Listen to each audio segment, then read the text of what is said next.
अस्सलाम वालेकुम। शुरू अल्लाह के नाम से जो बड़ा मेहरबान और नहायत रहम करने वाला है। आज के लेक्चर में हम डिस्कस करेंगे अर्थ के इंटीरियर को डिस्कस करेंगे। अर्थ के इंटीरियर में क्या है और इसकी मालूमात हम कैसे करते हैं, आज इस पूरे लेक्चर में हम इस चीज़ को समझेंगे। तो चलो चलते हैं।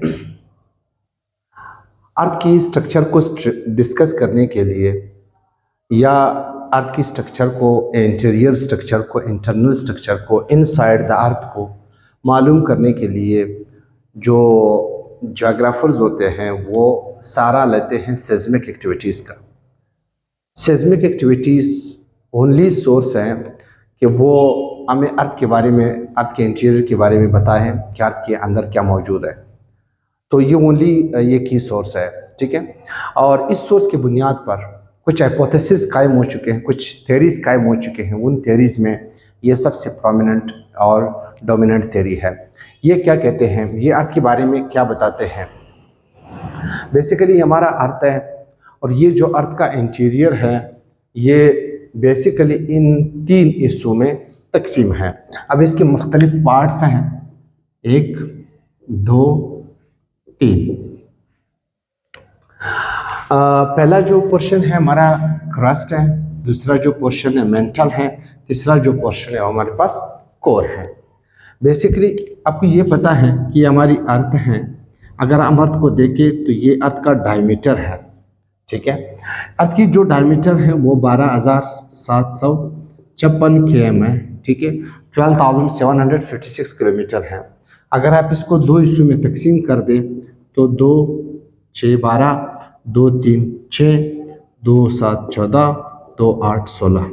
यानी इसका मतलब ये है कि अर्थ की जो रेडियस है, ये जो पोर्शन है, इस पॉइंट तक ये जो फासला है, ये फासला 6,378 किलोमीटर है।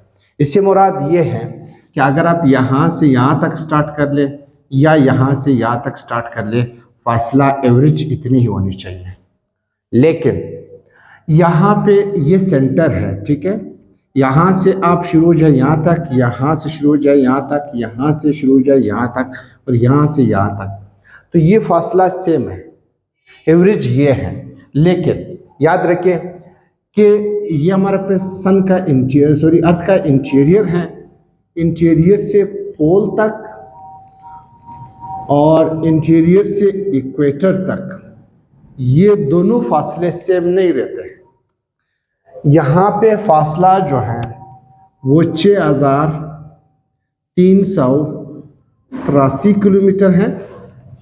यानी इसका मतलब है यहाँ से यहाँ तक 6,383 किलोमीटर है और यहाँ से यहाँ तक 6,353 किलोमीटर है। अक्सर एग्जाम में ये क्वेश्चन आता है कि इंटीरियर से पोल तक, सेंटर से पोल तक, सेंटर से इक्वेटर तक ये जो फासला है ज़्यादा है, यहाँ पे ग्रेविटी 9.78 है और यहाँ पे 9.87 है।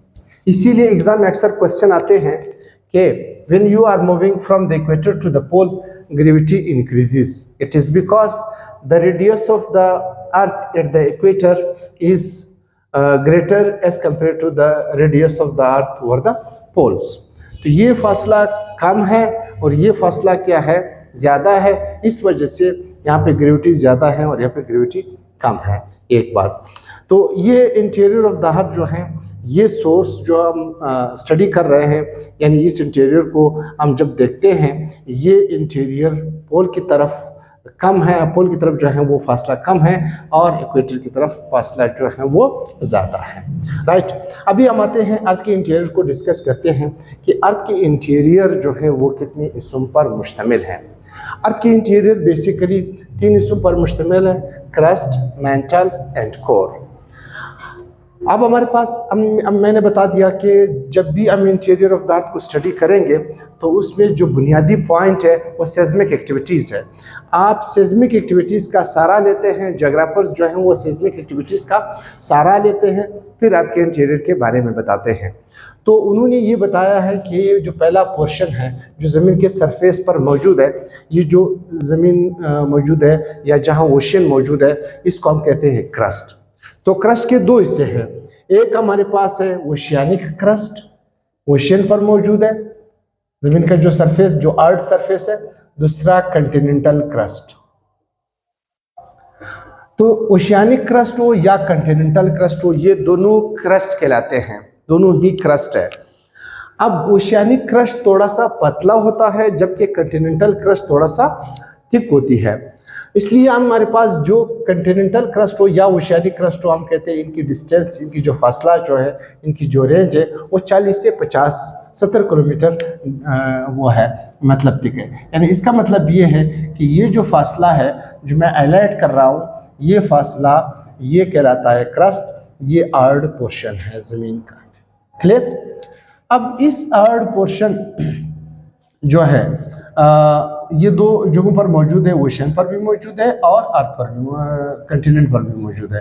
कंटिनेंट में थोड़ा सा साइज बड़ा है, मोटा है, जबकि ओशन में इरोजन की वजह से इसकी जो साइज में क्या होती है, कमी आ जाती है। इसके बाद क्या होता है, इसके बाद हमारे पास एक छोटी सी पट्टी है। अच्छा, इस कंटिनेंटल क्रस्ट में क्या पाए जाते हैं, एल्यूमिनियम सिलिकेट पाए जाते हैं। आसानी के लिए आप याद कर सकते हैं कि सियाल याद रखें, सियाल से मुराद सिलिकॉन और एल से मुराद एल्यूमिनियम। तो एल्यूमिनियम सिलिकॉन पाए जाते हैं और इसकी जो डेंसिटी है वो 2.8 ग्राम पर सेंटीमीटर क्यूब है। ये हो गया क्रस्ट। अच्छा, क्रस्ट आपने अक्सर देखा होगा, आप जब भी कोई प्याज काटते हैं या कोई मतलब इस तरह अंडा आप पहला अर्ड शेल उतारते हैं तो एक पतली सी जली नज़र आती है। ये पतली सी जली ज़मीन के सरफेस पर भी नज़र आती है। किसके बाद? क्रस्ट के बाद। क्रस्ट के बाद इस पतली सी जली जो ज़मीन के सरफेस के अंदर वजूद पाती है, इस पतली सी जली का नाम है मोहरिक डिसकंटिन्यूटी। क्या नाम है? मोहरिक डिसकंटिन्यूटी। मोहरिक डिसकंटिन्यूटी क्या करती है, ये एक थिन लेयर है, ये अलग करता है मेंटल और क्रस्ट को एक दूसरे से अलग कर देती है। अच्छा, इसके बाद नेक्स्ट जो पोर्शन है ये शुरू होता है मेंटल। ये आपके पास क्या है? मेंटल है, ये मेंटल है, ठीक है। मेंटल जो है वो दो हिस्सों में मुश्तमिल है, एक अपर मेंटल है, एक लोअर मेंटल है। ये जो मैं हाईलाइट कर रहा हूँ ये अपर मेंटल है, इसकी जो रेंज है वो 2900 किलोमीटर है और जो 670 किलोमीटर है, और ये जो रेंज है ये हमारे पास है तकरीबन 2900 किलोमीटर है, 2200 किलोमीटर है, टोटल 2900 है, मतलब आगे पीछे करके वैल्यू। तो ये आपके पास हो गया, आपके पास ये हो गया अपर मेंटल। अपर मेंटल जो है वो ये अपर मेंटल हो गया, ये लोअर मेंटल हो गया। मेंटल दो हिस्सों में तकसीम है, एक अपर मेंटल है, एक लोअर मेंटल है। अपर मेंटल जो है वो आपके पास 670 किलोमीटर है और लोअर मेंटल जो है वो आपके पास 2200 किलोमीटर है। इन दोनों में अच्छा, इसमें जोन बहुत सारे पाए जाते हैं। ट्रांजिशन जोन भी यहाँ पे आ जाता है, यहाँ पे वीक जोन भी पाया जाता है, तो मुख्तलिफ नाम लोग देते हैं। बहरहाल हम मुख्तसरन इसको एक शॉर्ट जो मोस्ट इम्पॉर्टेंट या डोमिनेंट थ्योरी जो कहते हैं वो इसको अपर मेंटल समझते हैं और इसको लोअर मेंटल समझते हैं। अपर मेंटल और लोअर मेंटल में पाए जाता है सीमा, सिलिकॉन एंड मैग्नीशियम पाए जाते हैं। राइट, एक और चीज़ है कि मोहरिक डिसकंटिन्यूटी को मिला के मेंटल के साथ।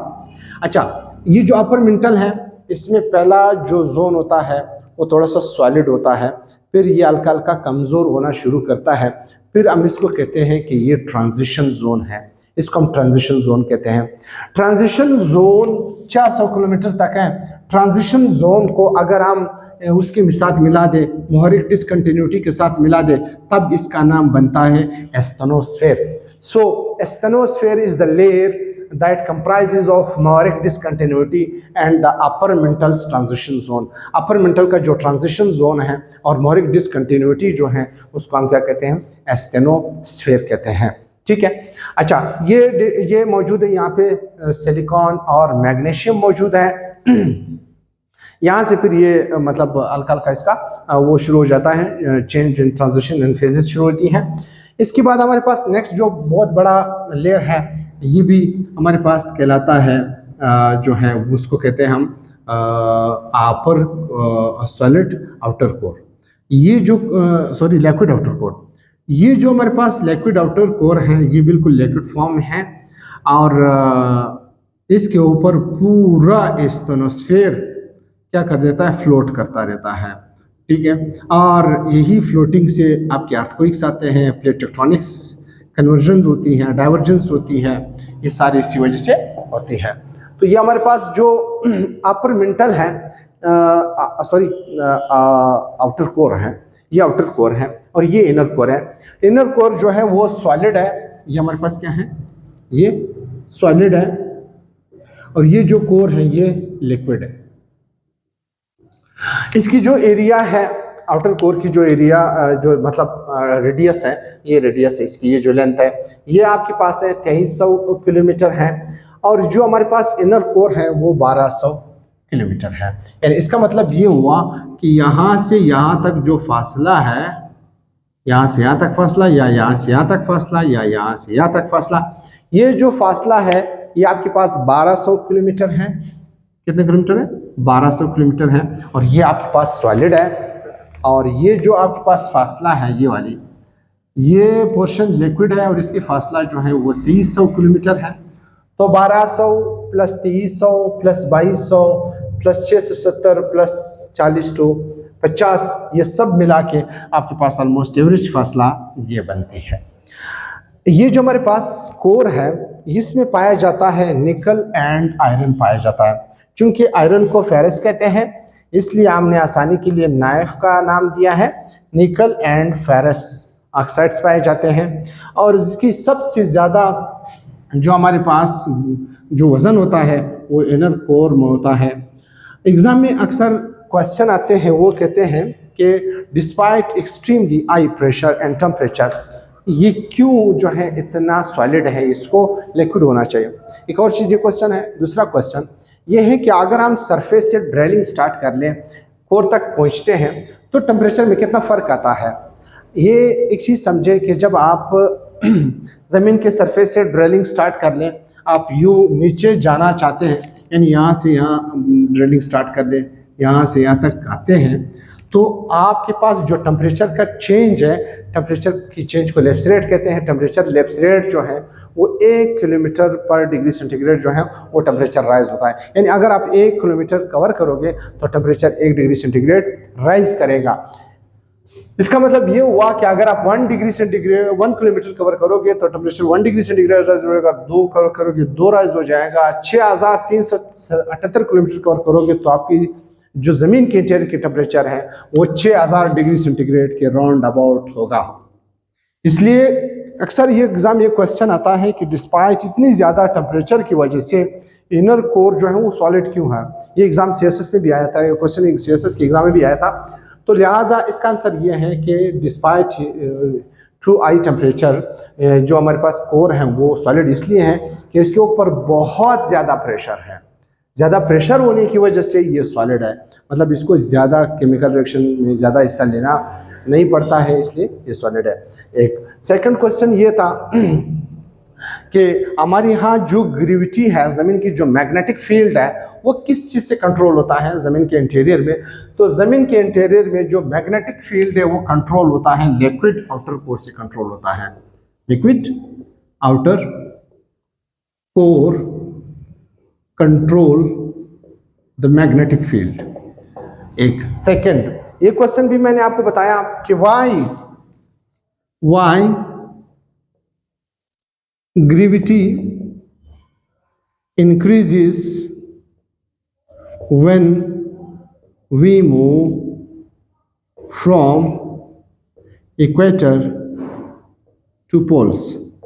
जब हम पोल से इक्वेटर पर जाते हैं तो ग्रेविटी क्यों इंक्रीज होती है।